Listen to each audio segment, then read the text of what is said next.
What I miss most. One of the things I miss most about Via's friendship is her family. I loved her mom and dad. They were always so welcoming and nice to me. I knew they loved their kids more than anything. I always felt safe around them, safer than anywhere else in the world. How pathetic that I felt safer in someone else's house than my own, right? And of course I loved Augie. I was never afraid of him, even when I was little. I had friends that couldn't believe I'd ever go to Via's house. His face creeps me out, they'd say. You're stupid, I'd tell them. Augie's face isn't so bad once you get used to it. I called Via's house once just to say hello to Augie. Maybe part of me was hoping that Via would answer. I don't know. Hey, Major Tom, I said, using my nickname for him. Miranda! He sounded so happy to hear my voice, it actually kind of took me by surprise. I'm going to regular school now, he told me excitedly. Really? Wow, I said, totally shocked. I guess I never thought he'd go to a regular school. His parents have always been so protective of him. I guess I thought he'd always be that little kid in the astronaut helmet I gave him. Talking to him, I could tell he had no idea that Via and I weren't close anymore. It's different in high school, I explained to him. You end up hanging out with loads of different people. I have some friends in my new school, he told me. A kid named Jack and a girl named Summer. That's awesome, Augie, I said. Well, I was just calling to tell you I miss you and hope you're having a good year.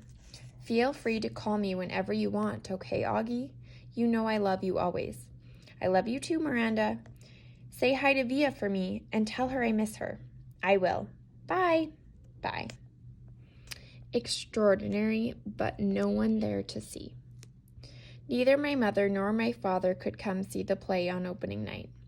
My mother, because she had this thing at work, and my dad, because his new wife was going to have her baby any second now, and he had to be on call. Zach couldn't come to opening night either. He had a volleyball game against Collegiate he couldn't miss. In fact, he wanted me to miss the opening night so I could come cheer him on. My friends all went to the game, of course, because all their boyfriends were playing. Even Ella didn't come. Given choice, she chose the crowd. So on opening night, no one that was remotely close to me was even there.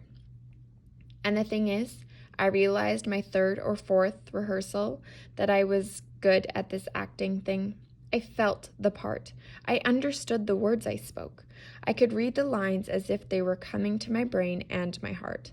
And on opening night, I can honestly say I knew I was going to be more than good. I was going to be great. I was going to be extraordinary. But there would be no one there to see.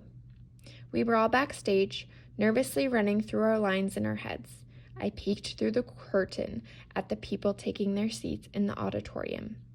That's when I saw Augie walking down the aisle with Isabel and Nate. They took 3 seats in the 5th row near the middle. Augie was wearing a bow tie, looking around excitingly. He had grown up a bit since I'd seen him last, almost a year ago. His hair was shorter, and he was wearing some kind of hearing aid now. His face hadn't changed a bit. Davenport was running through some last-minute changes with the set decorator. I saw Justin pacing off stage left, mumbling his lines nervously. Mr. Davenport, I said, surprising myself as I spoke. I'm sorry, but I can't go on tonight. Davenport turned around slowly. What? He said. I'm sorry. Are you kidding? I muttered, looking down. I don't feel well. I'm sorry. I feel like I'm going to throw up. This was a lie. It's just last-minute jitters. No, I can't do it. I'm telling you. Davenport looked furious. Miranda, this is outrageous. I'm sorry. Davenport took a deep breath like he was trying to restrain himself. To be truthful, I thought he looked like he was going to explode. His forehead turned bright pink. Miranda, this is absolutely unacceptable. Now go take a few deep breaths and... I'm not going on, I said loudly, and the tears came to my eyes fairly easily. Fine, he screamed, not looking at me. Then he turned to a kid named David, who was the set decorator. Go find Olivia in the lighting booth. Tell her she's filling in for Miranda tonight. What? Said David, who wasn't too swift. Go, shouted Davenport in his face. Now! The other kids had caught on to what was happening and gathered around. What's going on? Said Justin. Last-minute change of plans, said Davenport. Miranda doesn't feel well. I feel sick, I said, trying to sound sick. So why are you still here? Davenport said to me angrily. Stop talking, take off your costume, and give it to Olivia, okay? Come on, everybody, let's go, go, go.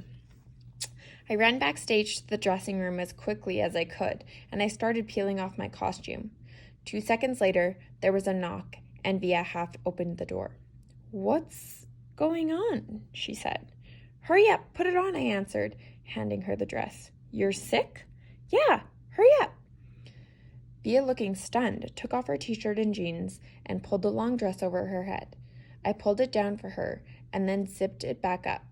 Luckily, Emily Wiebe didn't go on until 10 minutes into the play, so the girl handling hair and makeup had time to put Via's hair up in a twist and do a quick makeup job. I'd never seen Via with a lot of makeup on. She looked like a model. I'm not even sure I'll remember my lines, Via said, looking at herself in the mirror. Your lines. You'll do great, I said. She looked at me in the mirror. Why are you doing this, Miranda? Olivia! It was Davenport shouting from the door. You're on in 2 minutes. It's now or never. Via followed him out the door, so I never got the chance to answer her question. I don't know what I would have said. Anyway, I wasn't sure what the answer was.